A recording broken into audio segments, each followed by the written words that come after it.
À vous qui pensez que la bande dessinée se résume aux aventures d'un petit reporter belge, détrompez-vous. Je vais vous prouver que la région Grand Est regorge de talent dans le domaine du 9e art. Milou! Oh, les misérables! Ils l'ont drogué au chloroforme!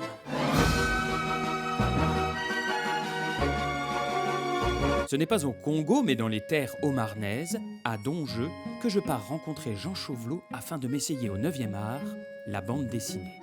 Depuis son enfance, il est bercé par le dessin.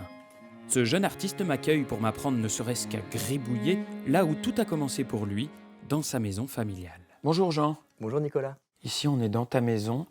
C'est foisonnant, il y a des livres partout. Est-ce que c'est cette maison et ces murs couverts de livres qui t'ont donné envie de faire de la bande dessinée?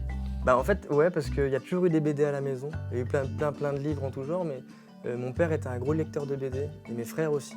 Donc j'imagine que c'est pas pour rien que que je m'y suis mis, quoi. Au moins à en lire, parce qu'on a beaucoup poncé Yakari. Je dis on parce qu'il y a mes frères et sœurs et moi. Il y a eu une période Torgal évidemment, puis à 10 ans il y a eu l'Enfeuse de Troyes parce qu'il fallait passer par l'Heroic Fantasy. Mais moi, mon chouchou, c'était Franquin, à cause de Gaston. Et l'émergence dans ma tête d'enfant que le anti-héros était plus intéressant que le héros. Un anti-héros qui s'appelle Jean-Jean. C'est vrai que le personnage que je mets en scène dans mes histoires, qui est une espèce de miroir un peu de moi-même, qui m'a permis de mettre plein de choses de moi sans que ce soit absolument moi, quoi. Du coup, tu dessines Jean-Jean, ça fait quoi de se retrouver toute la journée avec soi-même? Qu'est-ce que ça fait? Non, c'est vrai que la bande dessinée, c'est un truc hyper solitaire qui rend un peu zinzin. C'est pour ça qu'avant de me mettre à la bande dessinée, moi qui suis quand même un animal très social à la base, ben, j'ai beaucoup plutôt fait de trucs en collectif, j'ai beaucoup fait de vidéos et tout ça. Et la BD, effectivement, c'est un truc tellement solitaire. Et puis j'avais peut-être envie de me retrouver tout seul avec moi et puis un peu, je sais pas. Eh ben moi j'ai envie de m'y mettre. Tu m'as mis en appétit, qu'est-ce qu'on dessine aujourd'hui? Alors le point de départ, c'est le personnage. J'ai l'impression que Jean a un tout petit problème avec... Enfin, vous savez quoi?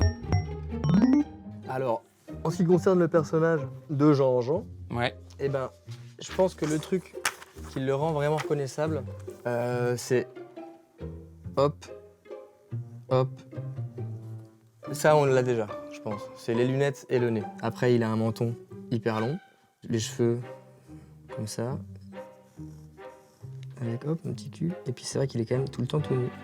Donc là, par exemple, voilà le Jean-Jean. Je vous rassure, dans le monde réel, Jean est parfaitement équipé. Enfin, je veux dire plus musclé que sur ses dessins. Voilà, toi, je sais que le truc, c'est que c'est ta marinière qui va te rendre reconnaissable. Tu vois.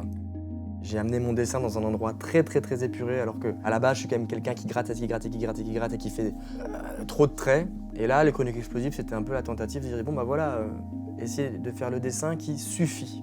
Mais c'est vrai que les projets que je mûris actuellement, j'ai envie que le dessin soit beaucoup plus présent, j'ai envie qu'il y ait du décor, j'ai envie qu'il y ait de la lumière, j'ai envie qu'il y ait quelque chose de beaucoup plus poussé.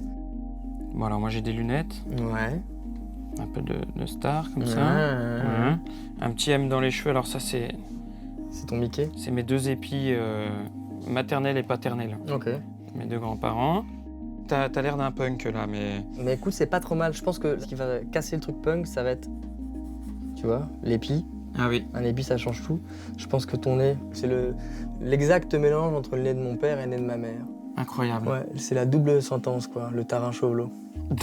Il y a autant de BD différentes qu'il y a d'auteurs différents, et je pense qu'il y a autant de BD possibles qu'il y a de lecteurs différents. En bande dessinée, en tout cas à mon échelle, c'est encore difficile de passer pour un mec qui travaille vraiment. Alors que moi, je considère qu'artistiquement, on est sur un des médias les plus riches et les plus exigeants. Et les plus exigeants, c'est-à-dire qu'en termes de temps de travail, on est et écrivain, et dessinateur, et comédien, et monteur. En fait, on fait tous les métiers en un seul quand on fait de la bande dessinée.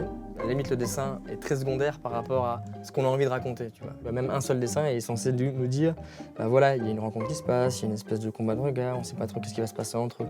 Plutôt un début de romance? Vas-y, comment tu fais le début d'eau? Ouais, c'est pas mal ça. Voilà.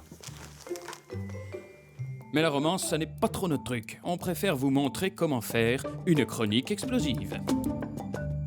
Alors tu vois, d'abord tu campes la situation. Ok. Genre toi et moi en train de causer. Ok. Et ensuite? Bah ensuite tu attends le bon moment pour marquer un silence avant l'explosion. Ok. C'est toujours plus marrant quand il y a un silence. Et puis tu peux copier-coller le dessin. Ah, ok. Et elle doit être longue comment la